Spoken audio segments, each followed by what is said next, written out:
morning. Welcome to the Sunday morning worship service at DuPage Unitarian Universalist Church. My name is Kat Gelder, and I am a member of the Board of Trustees. Unitarian Universalism is a faith tradition committed to creating a just and flourishing world for all people. Our Universalist theology tells us that every person is worthy of love. And thus, when we say, whoever you are, wherever you are on life's journey, you are welcome here.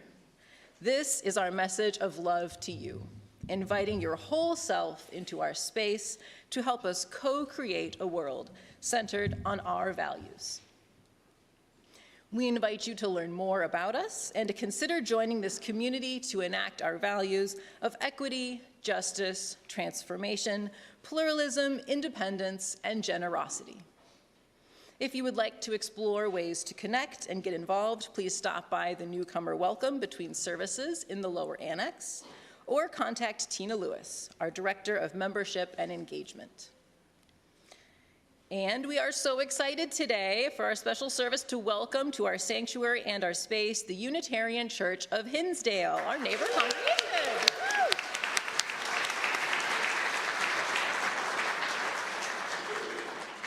Welcome Reverend Beth Johnson, minister, Pam Fodor, Hinsdale's Director of Programs, Julia Beckman, choir director, and Jamie Pastman, music coordinator. We're so glad to have you here today. Reverend Mandy, Steve Cooper, our DRE, and Carl Kennedy, our Director of Music and Worship Arts, have been so blessed to plan this joint MLK weekend service with the Hinsdale staff. As a member of DUUC's Board of Trustees, I am delighted to host the members of the Hinsdale congregation. We invite you to join us after the service for coffee hour and to stay for our adult learning class between services. We will be learning about privilege and race with the teens of our youth group as we explore the Black Panthers Party. Welcome. And now, if you are online, I invite you to greet each other through the chat. And if you are present here today, I invite you to turn to someone you did not come with and greet them with a wave and a good morning greeting.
Together, we light this chalice to center ourselves in the sacred moment. We call upon the ancestors, those who tended the flame before us. We call upon our children, whose brilliant spark remind us to seek out courage and challenge. We call upon one another to remind us we are never alone on the journey. We call upon ourselves to hear the call of this flame and to nurture it with love.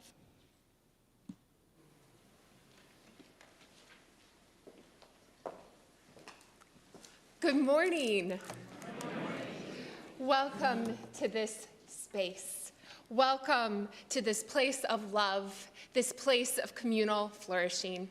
We gather each week to open our hearts, to expand our minds, and to see the sacred within each other. We come into this space today to honor Dr. Martin Luther King Jr., to bring into being the hope that he lived and died, with words by Reverend William Sinkford. Beloved, I invite you to just breathe with me for a moment. Spirit of life and love, dear God of all nations, there is much work to do. We have only begun to imagine justice and mercy. Help us to hold fast to our vision of what can be. May we see the hope in our history and find the courage and the voice to work for that constant rebirth of freedom and justice. That is our dream. Come, let us worship and let us dream together.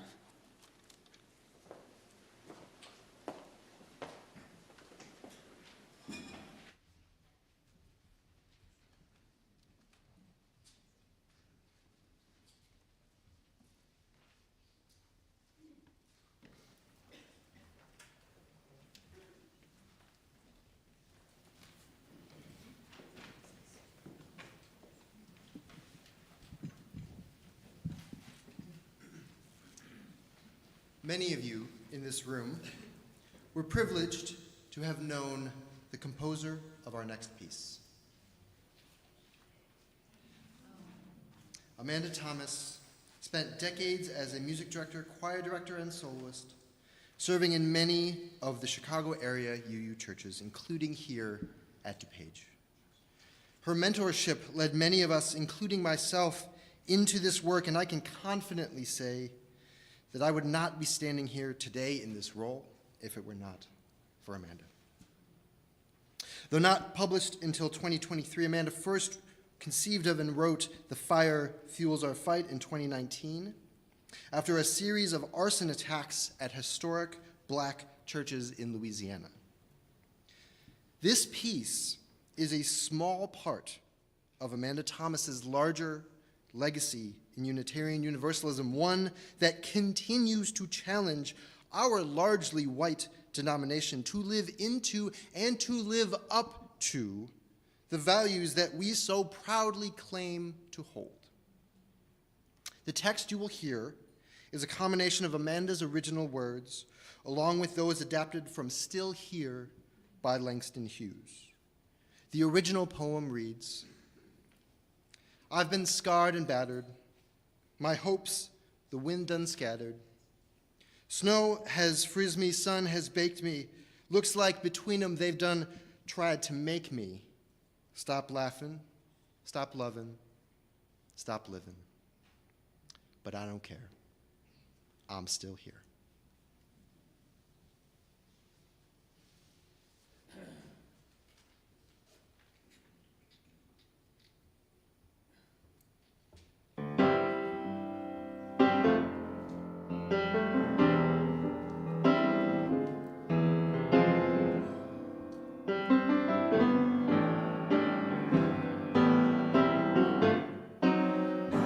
Chaos, we march for our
I've been scarred and battered, my hopes the wind shattered.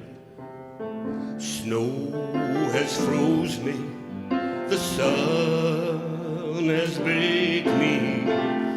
Looks like between us they done tried to make me stop laughing, stop loving, stop living, but I don't care. No, let 'em come, cowards burn our churches in dead of the night.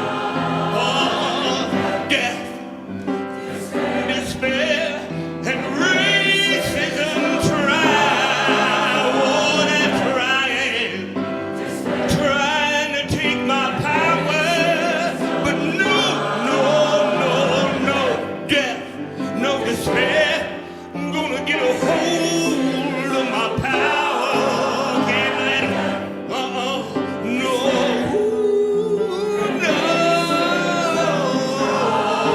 hold me powerless, the fire's fuel of fight.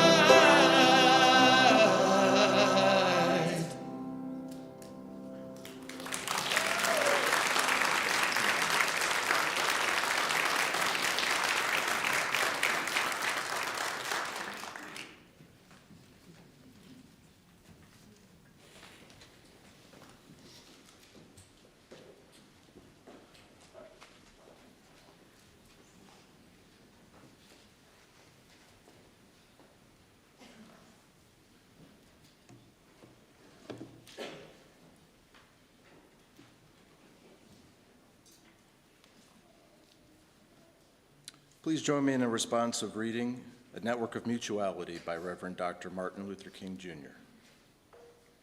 We are caught in an inescapable network of mutuality, tied in a single garment of destiny. Injustice anywhere is a threat to justice everywhere. There are some things in which our social system, to which all of us ought to be maladjusted.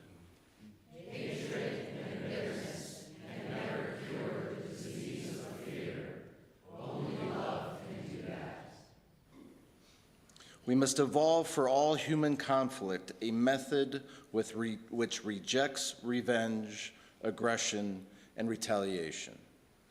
The foundation of such a method is love.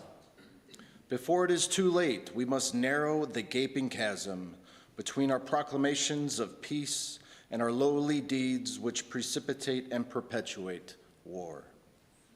One day we must come to see that peace is not merely a distant goal that we seek, but a means by which we arrive at that goal. We must pursue peaceful ends through peaceful means. We shall hew out the mountain of despair, a stone of hope.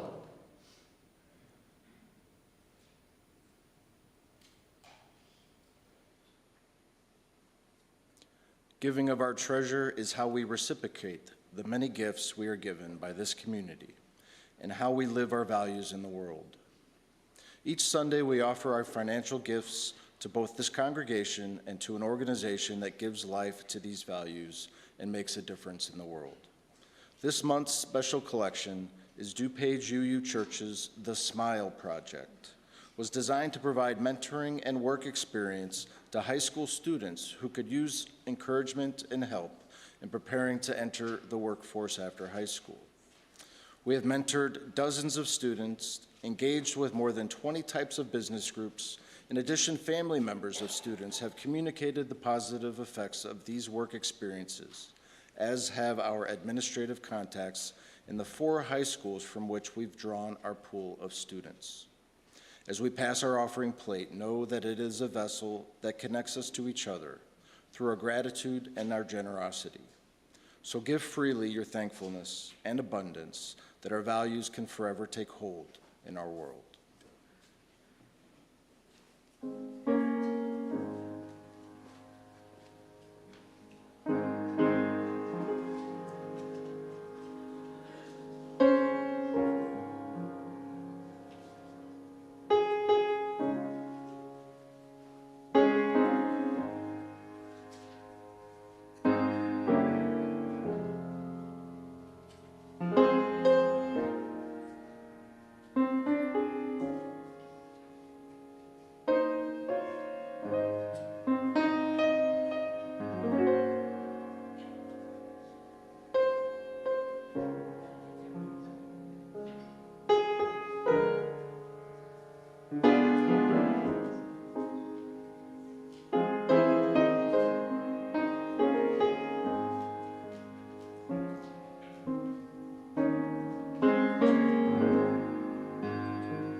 It is time to gather, and I would like to invite all the kids to come forward to join Pam and myself here in front of the pulpit.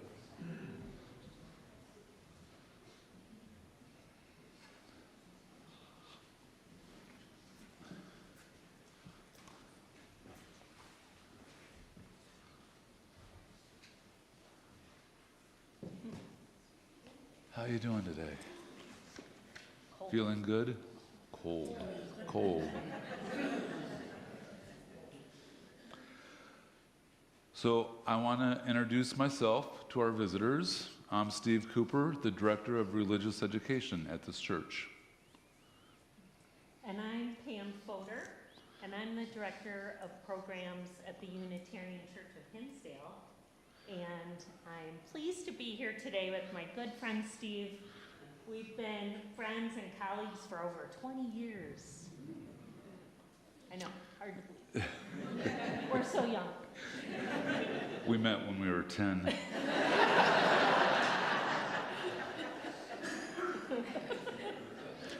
So we want to begin with a question that many of us have been asked at some point, sometimes kindly, sometimes with skepticism.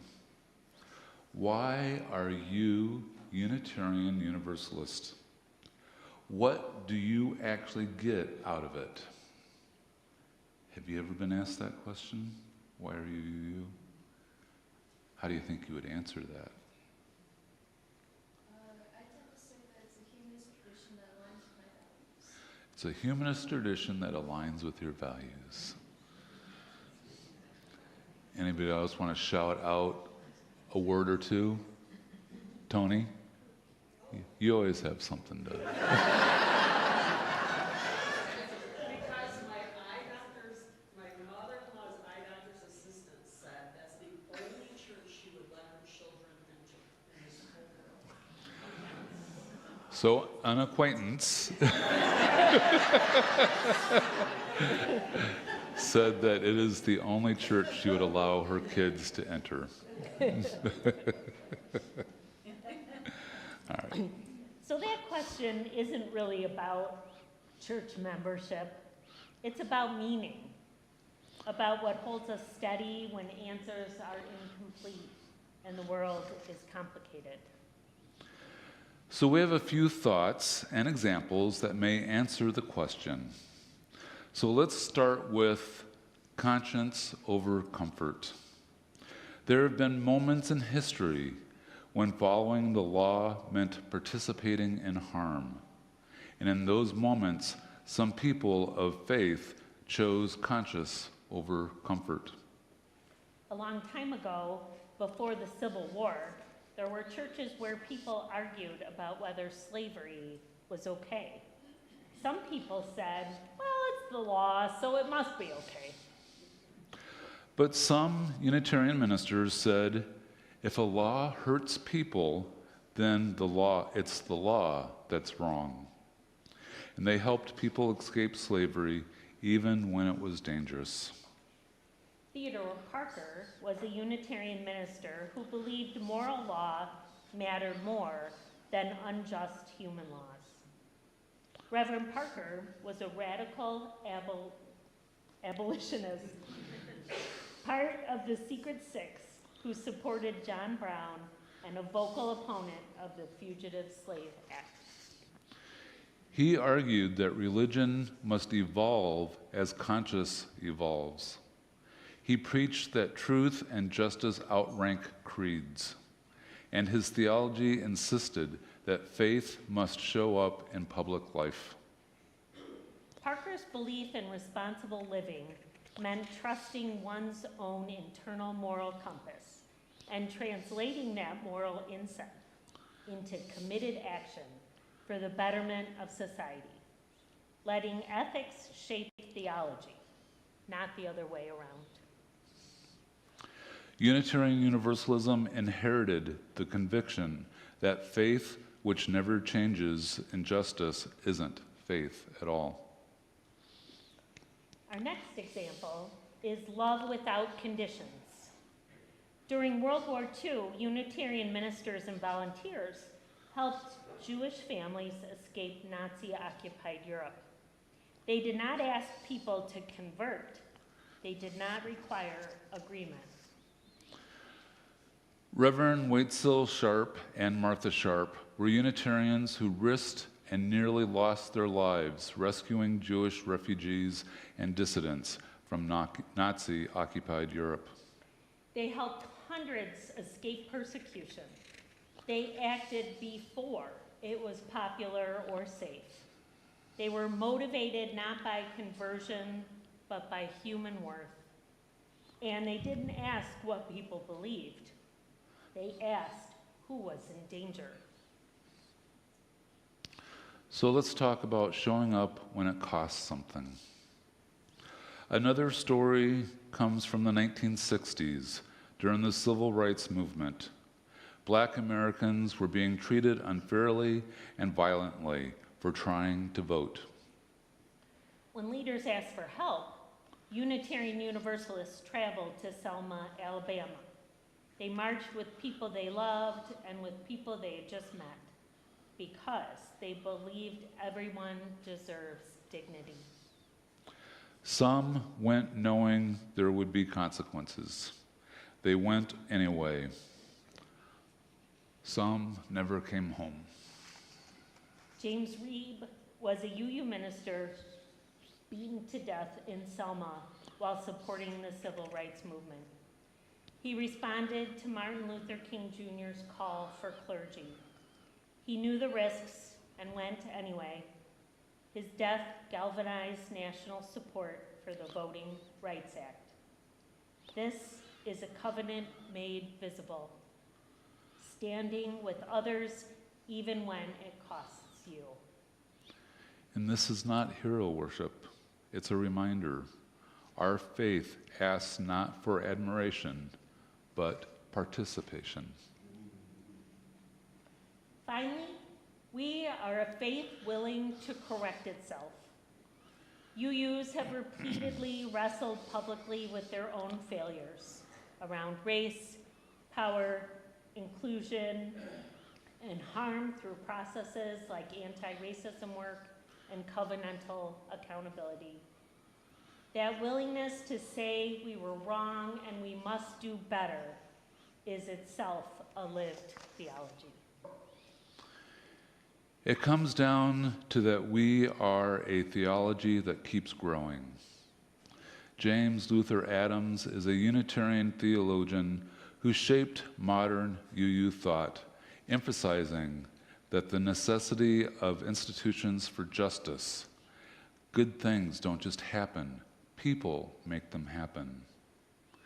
And freedom, all relations between persons ought ideally to rest on mutual free consent and not coercion.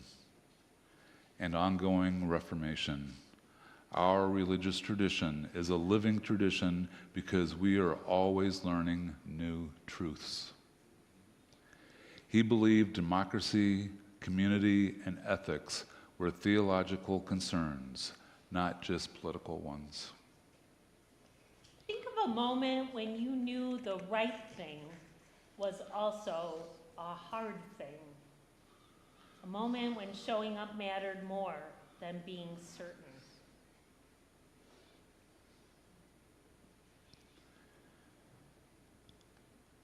So when someone asks, why are you, UU?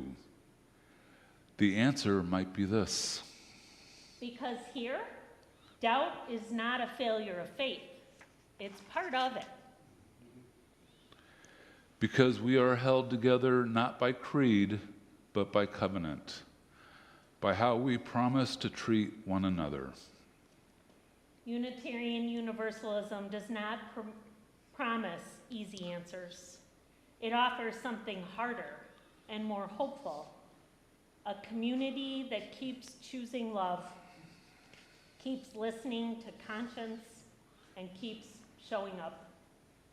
So may we have the courage to live our values. And the humility to keep learning together. So please remain seated as we sing hymn number 168, One More Step, as the children return to their seats.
There is a Christian rock song by DC Talk, my favorite band as a teenager, called Jesus Freak.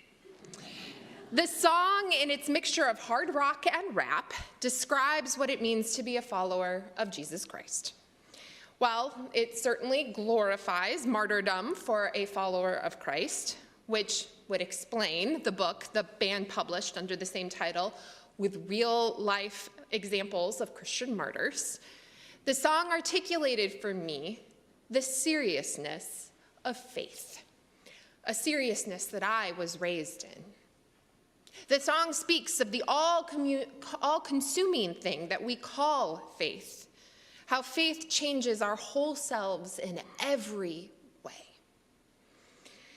While I certainly cannot believe in the words or sentiment of the song any longer, mostly because I can't believe in dying for a being who supposedly made a promise of heaven, and to be clear, that's not actually Jesus's message, I continue to hold the seriousness that the song imparted, the seriousness of what faith is, how faith dictates and determines my life every day, in every way. This is what the theologian Paul Tillich tells us. Faith, he writes, is the state of being ultimately concerned. The dynamics of faith are the dynamics of man's ultimate concern. The faith of my childhood, Dutch Calvinism, has proven to be inadequate. As a very young child, I knew there was more to life than a belief in some savior who would bring me to heaven to live in glory. Yet what has stuck with me is the necessity of faith itself. Faith is necessary for life. Faith as life.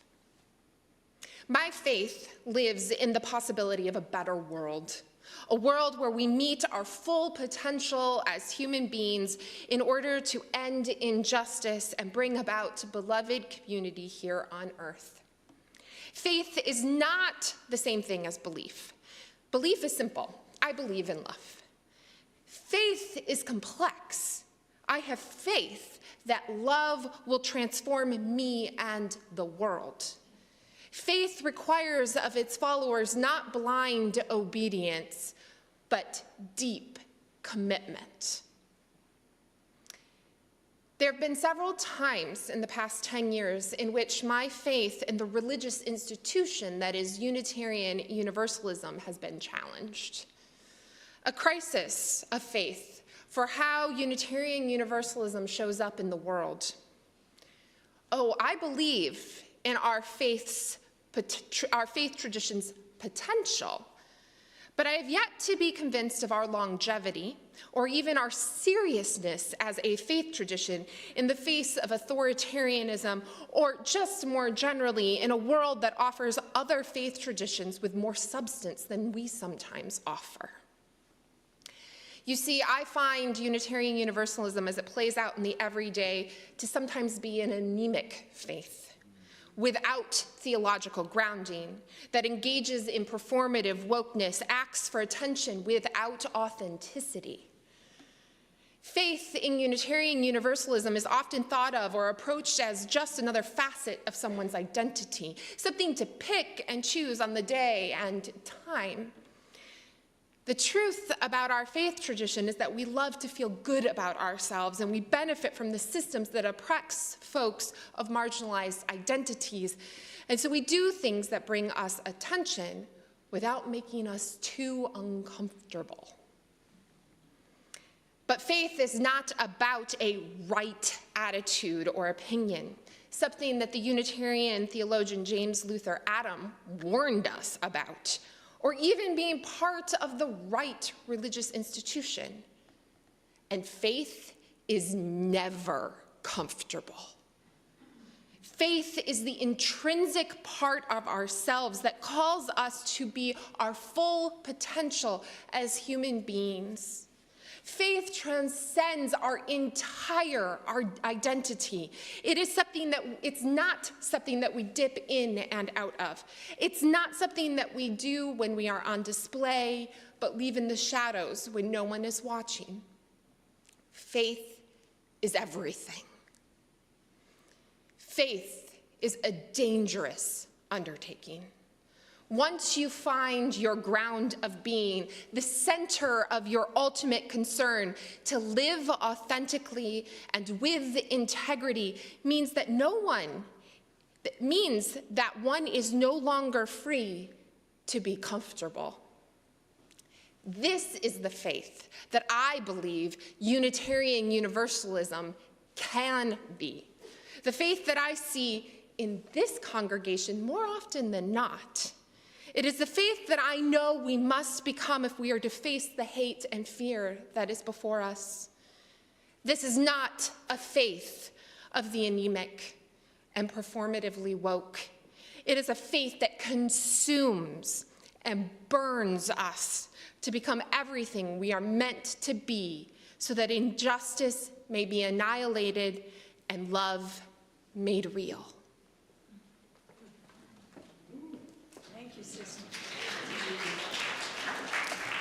Thank you for the word. Thanks for bringing us that word, Mandy. Appreciate you. And thank you for bringing us, the Unitarian Church of Hinsdale, here to be with you this morning. It is good to look out and see you all, and imagine that this is a beginning of a shared journey together. Thanks for sharing how your early faith shaped your current faith commitments and aspirations for Unitarian Universalism. My Unitarian Universalist expression has also been informed by the tradition that I was raised in, as well as mystical traditions that still shape me. Like you, early and later influences inform my aspirations for Unitarian Universalism, and this is a time for us to aspire to be all we can be. A bit of my story. I was raised in post-Vatican II Catholic. I went to Catholic grammar school and high school. As a young child, I would sit in Mass and I would feel God inside me. I had that mystical connection that now I might call the divine or the holy, the spirit of life, love, and sometimes God. But that sometimes confuses people. The God that I felt inside me was taught out of me in favor of the old white man in the sky who uses he, him pronouns and sends people to hell. But that sense that there was more, that love, the divine spirit, was inside me and everyone and everything, and that never went away. In high school, one of my nuns was a liberation theologian, and that's where I learned the connection between social justice and religious commitments, other pernicious doctrines notwithstanding, along with that love. And in the words of retired president of our Stark King Seminary, Dr. Rebecca Parker, it is the love that has never broken faith with us and never will. And I am still grounded in Latin American liberation theology and other liberation theologies. They assert that God, love, the divine, has a preferential option for the poor and all marginalized people. And some theologians now, they extend that to the earth itself. And that faith is making love active and present in the world by working alongside of the oppressed. I'm inspired by Archbishop Oscar Romero of San Salvador, who was assassinated on March 24th, 1980, while celebrating Mass. He was assassinated by the government that opposed his message of solidarity with the poor, whose last broadcast message before he was killed implored the Salvadorian military with these words: "Brothers, you belong to your own people. You kill your own brother peasants, and in the face of an order to kill that is given by a man, the law of God that says, 'Do not kill,' should prevail. In the name of God, in the name of the suffering people whose cries rise to heaven more loudly each day, I implore you, I beg you, I order you in the name of God, stop the repression." These words need to be said today, don't they? I hear echoes of them at Broadview as we chant at ICE. Love your neighbor, love your God, save your soul, and quit your job.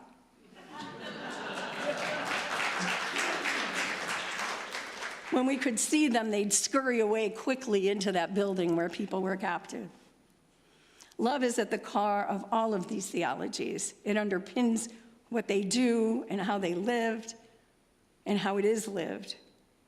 It's not separate at all. It underpins the critique of capitalist societies that cause poverty that they witnessed, lived among, and that we witness now. I came to Unitarian Universalism in the 90s at the invitation of two of my professors. They'd been members of First Church Los Angeles, which was founded by Carolyn Severance. Severance came to LA after leaving Theodore Parker's congregation. She had joined Parker's church after leaving her Presbyterian congregation because it would not take a strong stand against slavery. First, UULA was a bastion of progressivism and social justice, refusing to sign the loyalty oath required during the McCarthy era. Yep.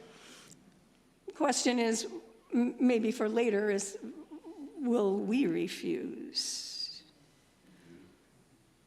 There were also introductions with vibrant earth-centered practices.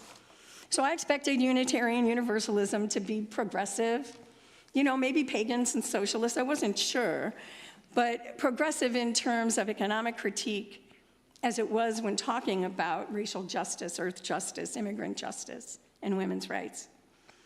Given that we've entered late-stage predatory capitalism, which ushered in the authoritarianism and Christian nationalism we're experiencing now, I looked for this critique, and I looked for action. I was surprised to see that it was not always uniformly practiced or talked about, as I expected, that love would call us to protest also against the genocide being carried out with the assent and assistance of our government.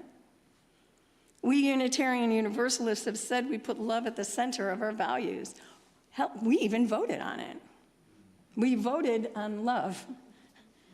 And many of us asked, especially at the time when we were looking at all of the values and the changes to Article 2, what is love? What is love? For whom? What does it look like? For me, the question as a mystic is, what does it feel like?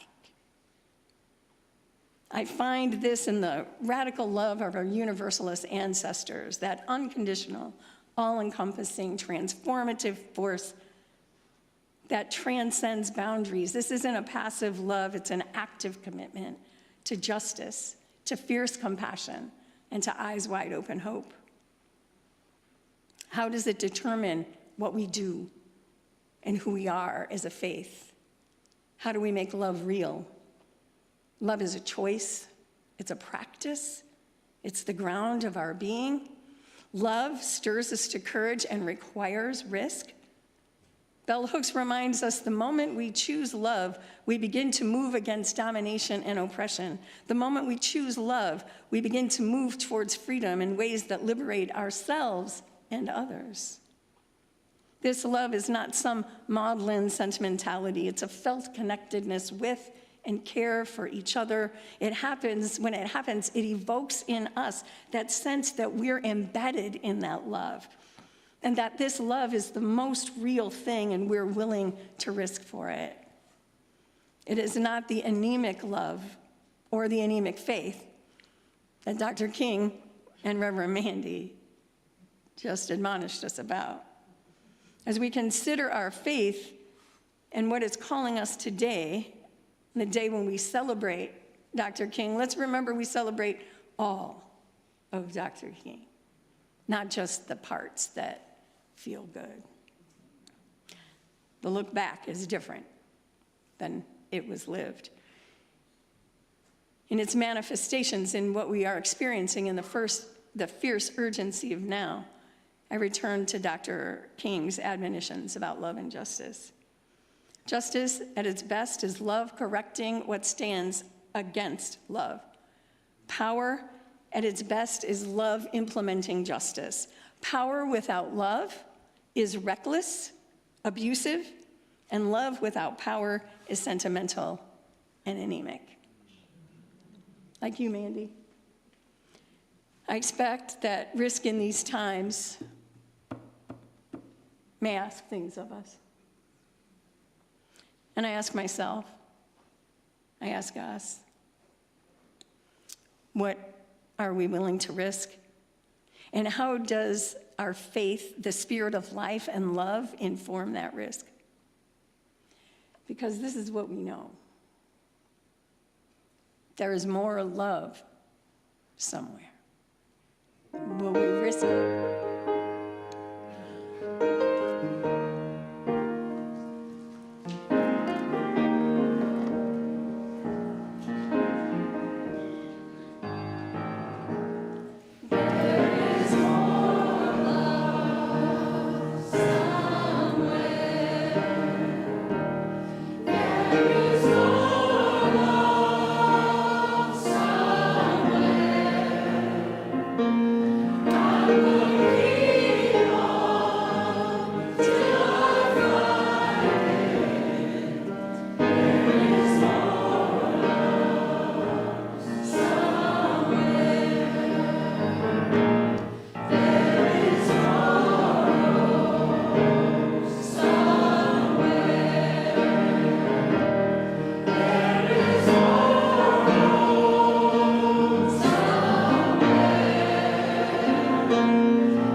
the spirit within you and around us, Beth, yes.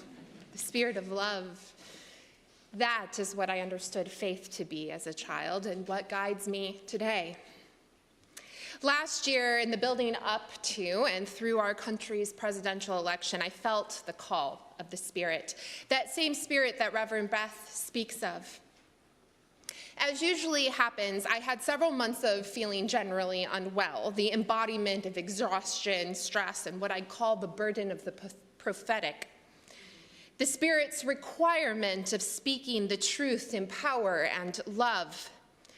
The closer we came to authoritarianism, the more unrest my soul felt, and the more frustration toward our Unitarian Universalist tradition I felt. It came to a point that I once again found myself in a crisis of faith, not for my own faith, but for our tradition, which claims so much goodness about the world, but is often caught up in its own comfort to really change things, or too interested in how it appears rather than the substance behind the action. This came to a very real moment for me when speaking with some clergy colleagues right after the election. These colleagues suggested that my sense of urgency was made up, or at the very least, fear-mongering. Instead, they felt that we should continue to dialogue with those on the other side. I questioned my response and what I felt the Spirit calling me to. So in my crisis, I also reminded myself of this truth. Like many white people, privileged people, this fierce urgency only feels more pressing now because my way of life is threatened. I know better. My chosen, immediate, queer, Afro-Latino, indigenous family has never not lived under authoritarianism. They have never been free to live as their liberated selves. So I did what a person of faith does in times of crisis. I tested and confronted what I was feeling. I turned to the theologians like Paul Tillich, who lived and died under Nazi power in Germany, to find a path forward, to test the call of my faith that I was feeling. I had a conversation with some UU colleagues led by Reverend Jason Leiden of Second Unitarian Chicago about violence and pastoral care. More specifically, on the necessity and urgency that injustice brings with it for violence. And then my partner was attacked and assaulted on the streets of Chicago by someone spouting the racist, anti-immigrant rhetoric of Christian nationalism. He reminded me in the aftermath that violence is as inherent to the lived experience of people of color as breathing. I knew I had to find that line of my faith, that boundary that I was unwilling to cross. As ICE began ramping up their tactics in Chicago this fall, my partner Elias and I had several conversations with our children about our roles as faith leaders and partners of conscience in a time of authoritarianism. And actually, even more so, conversations about what it means to be a person of faith, living with integrity, standing for truth to power and justice. Conversations about the possibility of us disappearing or dying. One night, sitting at the dinner table, I looked at my teens and I said, "You can live without me if push comes to shove, but you cannot live in a world that threatens your freedom and bodily autonomy." My faith compelled that statement. I would never willingly leave my children. And yet I stand by that statement. This is how I understand my faith, my whole self. Paul Tillich puts it this way: since faith is an act of the personality as a whole, it participates in the personal life. This is how I understand Unitarian Universalism. Not a glorification of martyrdom, but the necessity of liberation and the sacrifices that are necessary for the freedom of all. The fierce urgency of now, beloveds, is here. It has always been present, of course, in a nation founded on the genocide of indigenous peoples and the unpaid labor of formerly enslaved Black people, children, and women. The difference is that there are no lines that are sacred for the authoritarians in our nation. They will do whatever it takes to create a society of homogeneity, of whiteness that allows the rich to get richer, Christianity to become an empire through Christian nationalism, and cisgender men to dominate and control. Civil rights activist Fannie Lou Hamer tied individual freedom to our collective liberation when she said that no one is free until everyone is free. This statement is part of what it means for us as Unitarian Universalists to truly understand and live the principle of respecting the inherent worth and dignity of all people. The fierce urgency of now is not new, but it is more imperative than ever. Over the past year, I have preached several times on knowing where faith's boundaries lie. My guess is that many of you are considering this, but there's an urgency, dear ones, that requires the answers now. It would be easy to remain within the confines of comfort, but Unitarian Universalism is not a faith for the anemic, despite the times it pretends to be so. No, our faith is forged in fire. The symbol of our chalice came out of the fire of Nazi fascism. DUC member Karen Peck reminded me recently of this Anne Rice quote: "One tiny flame could make so many other flames. One tiny flame could set the world on fire. Why I had, with a simple gesture, actually increased the sum total of light in the universe, had I not." How will you increase the light of the universe, dear ones? How will you respond to the urgency of now?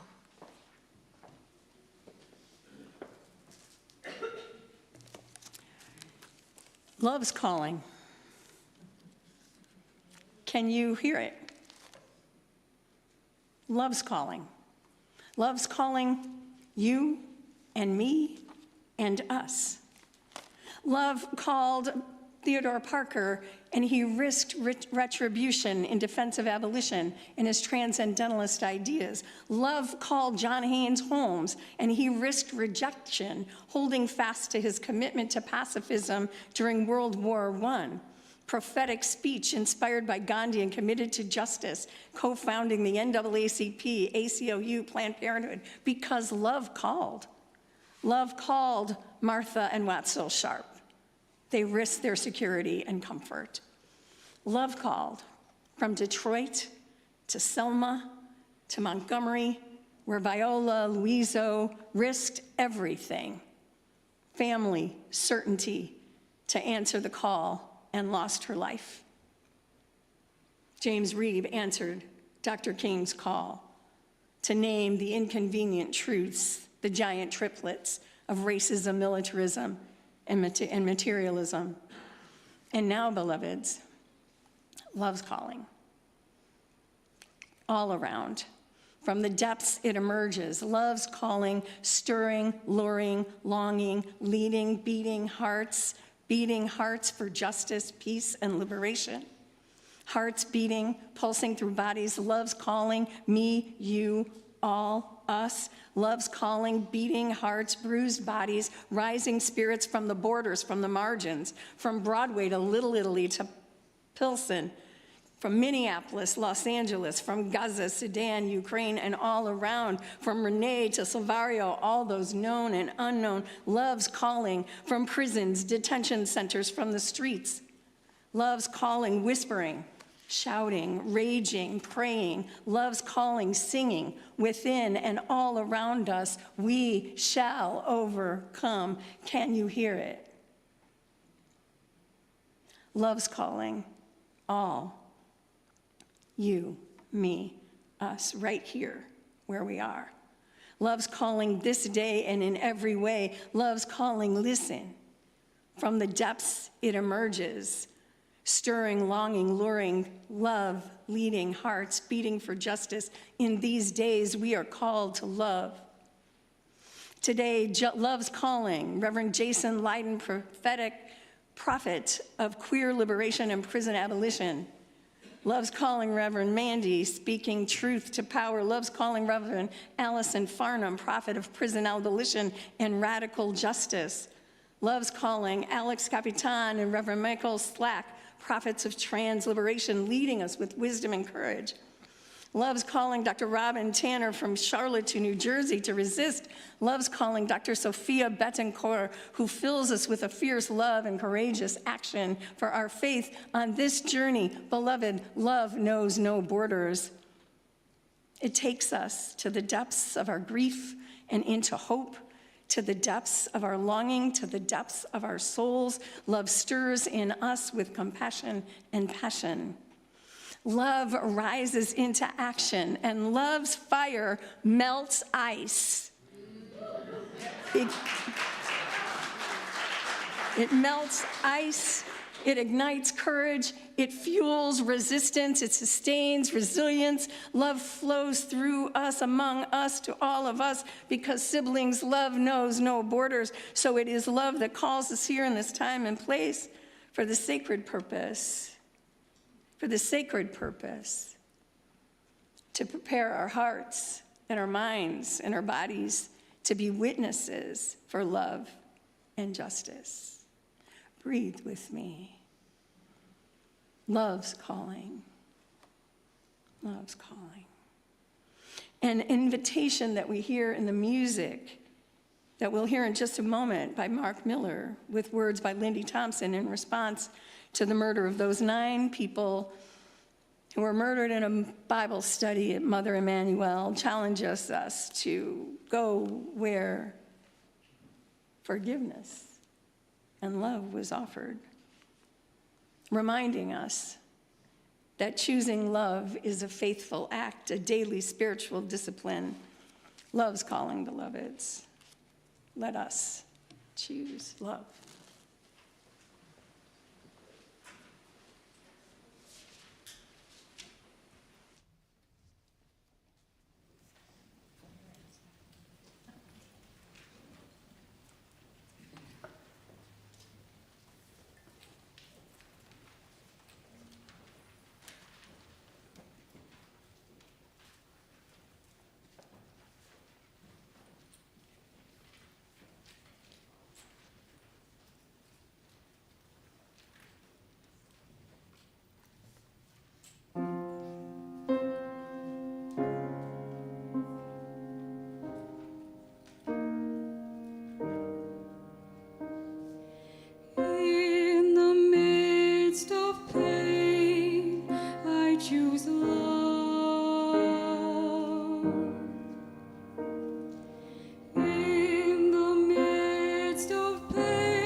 Our world has fallen apart, beloveds.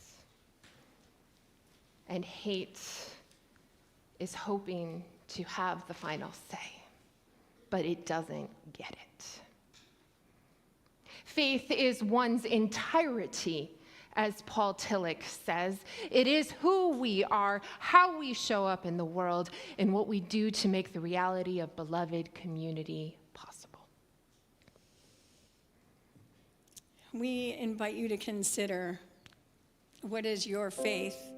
What is love calling, requiring you to do during these times?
Dear ones, authoritarianism isn't rising, it's here. And we are not here to tell you what actions to take, but invite you to embody your faith in whatever way is meaningful for you, in whatever way your body calls you to move. We invite you in that commitment to come forward, to receive a blessing from Reverend Beth and myself, and to take a keychain with you as a reminder of your commitment to your faith. Please walk down the center aisles and go back to your seats from the sides.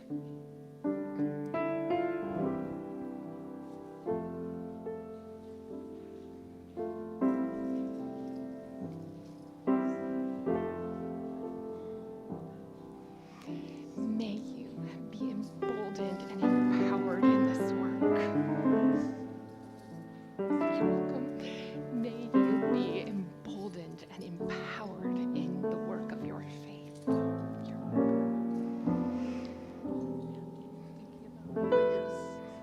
May you be emboldened and empowered in your work. May you be emboldened and empowered in your work.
Friends, our time here has ended, but our service to the world continues. Go forth carrying the love of this community into the world, that we may bend the arc of justice towards beloved community. I think so. Absolutely. Let's go.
We extinguish the light of this chalice, but not the light in our hearts. Until we meet again, may the warmth of our community carry you.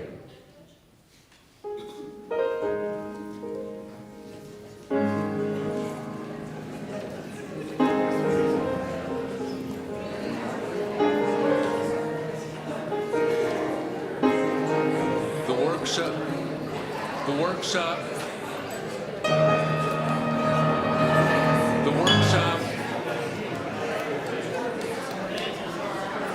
One, two. If you're here for the workshop, it will begin in 5 minutes at 10:35. Go grab some coffee, some snacks, and come on back. We'll start promptly at 10:35.